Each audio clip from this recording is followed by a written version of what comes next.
हाँ बताओ, what is ई रूपी बेटा? कब लॉन्च हुआ था ये बताओ? इसको बोलते हैं सेंट्रल बैंक डिजिटल करेंसी। क्या बोलते हैं?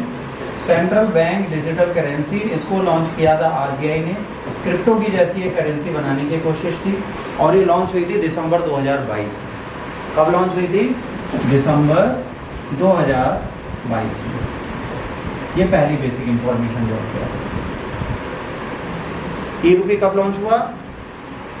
आरबीआई के थ्रू हुआ, दिसंबर 2022 है। अगर प्रिसाइज डेट चाहिए तो 1 दिसंबर 2022, 1 दिसंबर 2022 को लॉन्च किया गया।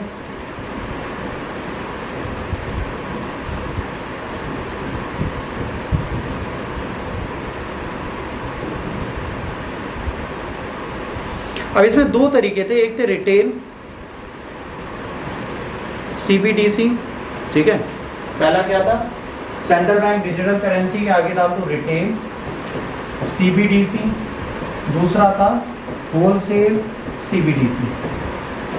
इन दोनों में बड़ा अंतर था। रिटेल सीबीडीसी क्या करता था, जैसे हम हैं कंज्यूमर एंड पर, रिटेलर से पैसा कैसे लेंगे, रिटेलर के पास आप क्या करोगे, डिजिटल करेंसी के थ्रू ट्रांजैक्शंस करोगे, ठीक है। इसको बोलेंगे रिटेल, ठीक है, सीबीडीसी। होलसेल में क्या होगा, जब बड़े बड़े ट्रांजैक्शंस होंगे होलसेलर्स के, जब बड़े ट्रांजैक्शन होंगे तो वो होलसेल सीबीडीसी द्वारा टैकल कर लिए जाएंगे। अब यहाँ पे बात आती है, इस टाइम पे इसका ट्रांजैक्शन डाउन हो गया, आज ये फॉल की तरफ जा रहा है, आज ये नीचे जा रहा है। तो बात आती है सर ये नीचे क्यों जा रहा है? पहले इसका transaction 10 to 20 lakh rupees per day होता था। आज ई करेंसी 1 लाख रुपए पर डे ट्रांजैक्शन कर रही है। मतलब आज इसका पर डे ट्रांजैक्शन हो रहा है सिर्फ 1 लाख रुपए। ऐसा क्यों? दूसरा क्वेश्चन है, अगर करंट में आया है तो क्यों आएगा? इसलिए नहीं अगर लॉन्च हुआ, इसलिए आया क्यों डाउन हुआ?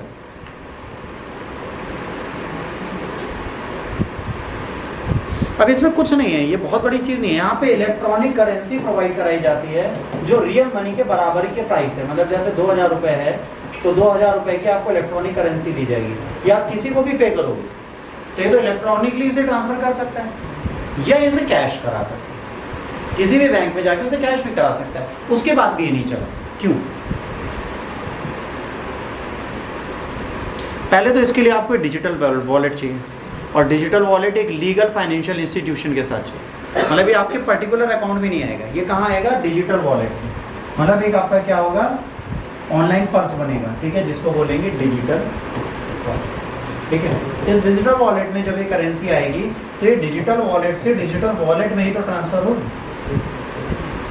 भाई मेरे पास नहीं है ऑनलाइन करेंसी की पावर, आप मुझसे कहो सर ई रुपये ले लो फीस में, हाँ भाई जिसको देना है दे दो, हमको कैश दे दो। क्यों? क्योंकि हमारे पास ई रुपये का ऑप्शन ही नहीं है। इन्होंने कहा रिटेल के लिए भी हम दे रहे हैं, होलसेल के लिए भी हम दे रहे हैं। बट पहले इनको ये तो समझाते कि भाई इसको यूज़ कैसे करना है। अगर इसको ईज में लाना था आपको क्या करना था, डिजिटल वॉलेट की तरह आपके डायरेक्ट अकाउंट बेनिफिशियरी होता है, तो शायद लोग यूज़ भी कर लेते कि 2000 रुपये आपके अकाउंट में आ गया। अब 2000 आया तो है अकाउंट में, बट किसी को दे नहीं सकते।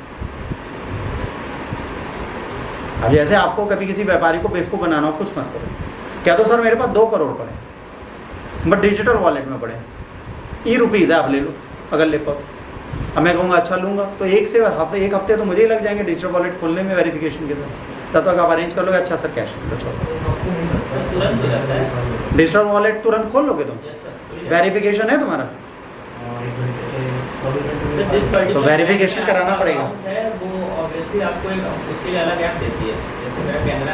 तुमने दे रखी है भैया? अगर पैसा हो तो इसके बाद दे देना, ये ट्रांसफर करा लेंगे। मेरे अकाउंट में है। कितने? मैं ट्राई कर रहा हूँ बस। तो ये ई रुपीज़ जो है आज की डेट में मार्केट में बहुत ज़्यादा एक्सेप्टेंस नहीं रख रहा, इसके ट्रांजैक्शन लोगों ने डाउन कर दिया है। दूसरा, ये क्रिप्टो करेंसी की तरह वर्क नहीं करता। अगर ये क्रिप्टो करेंसी की तरह होता, ठीक है, तो क्रिप्टो करेंसी का दूसरा वर्ड क्या होता है? ब्लॉकचेन, ठीक है। ब्लॉकचेन करेंसी की तरह अगर काम करता लोग ज़्यादा लेते, क्योंकि इसमें ट्रेसिंग नहीं होती। अगर इसको ब्लॉकचेन सिस्टम में डाल दो कि ई रुपीज़ इज ब्लॉकचेन, जितना ब्लैक मनी है सारा इसमें कन्वर्ट हो गया। आपको अगर इंडिया में ई करेंसी बनानी है तो आपको ब्लॉकचेन सिस्टम में जाना पड़ेगा कि रूट ऑफ ओरिजिन ही ना पता, रियल पर्सन जो है वो ना पता और किसको गया वो ना पता। क्यों क्रिप्टो करेंसी में वर्ल्ड वाइड ट्रांजेक्शन्स हो रहे हैं, बड़े से बड़े लोग क्यों खरीदते हैं? रीजन बीइंग इसमें हमें यही नहीं पता कौन ओनर है इसका। ओनरशिप समथिंग जो कभी फ्लैशबैक में आएगी नहीं, सामने आएगी नहीं, जब वो आती नहीं है तो हम सेफ। तो लोग उसको चाहते हैं, लोग वो देते नहीं। इंडिया की क्रिप्टो करेंसी कौन कौन से हैं?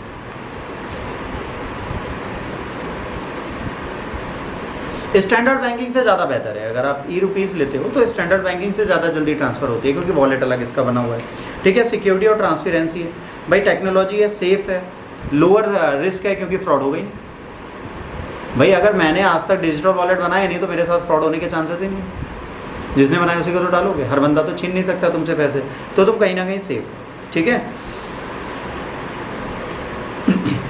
तो यहाँ पर सिंपल सी चीज़ है, अगर ये ब्लॉकचेन सिस्टम पे जाते हैं आने वाले टाइम पे, तो कहीं ना कहीं आप ई-रुपीज़ को आगे बढ़ा सकते हो। और ई-रुपीज़ को एज अ रुपीज़ आप सिर्फ ही करेंसी में चला के आगे नहीं बढ़ा सकते, क्योंकि कई सारे होलसेलर और रिटेलर अभी भी डिजिटल करेंसी के कॉन्सेप्ट को नहीं समझते। उनके लिए कैश रोकड़ा ज़्यादा अच्छा है, अकाउंट में क्रेडिटेड डेबिटेड ज़्यादा अच्छा लगता है, ना कि डिजिटल अकाउंट। पर सबसे बड़ी प्रॉब्लम है, अगर आपके पास डिजिटल रुपीज़ पड़े हैं, रियल अकाउंट में ट्रांसफ़र कर लो, कितनी देर में हो जाएगा?